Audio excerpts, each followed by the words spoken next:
Hi everyone, my name is Lena Nguyen. I'm a family law attorney licensed in Texas and California. Today we're going to talk about who gets to decide your family law case, the judge or a jury.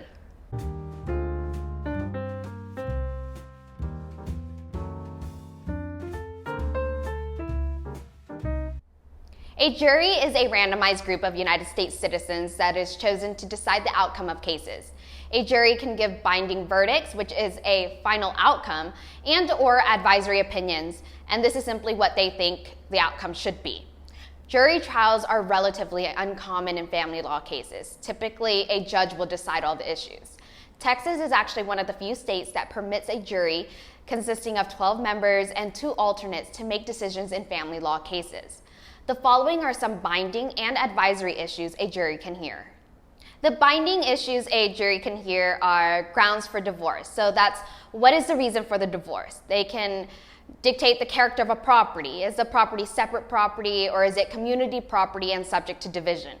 They can dictate the value of a property. How much is the property worth? Conservatorship. Which parent will be the primary conservator? And they can also decide on any geographical restrictions on a child's residence. Some of the advisory opinions a jury can give is on division of property. How should the property and assets be divided?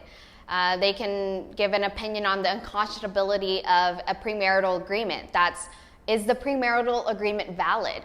They can give an opinion on attorney's fees. Who will pay the attorney's fees? And costs of the court or any other expenses. While what was just previously discussed is strictly for Texas family law cases, other states that allow a jury to participate in family law and divorce cases follow similar guidelines.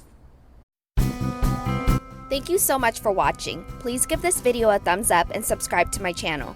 Also, if you live in Texas and would like a free self-help divorce kit, please check the description box below to sign up.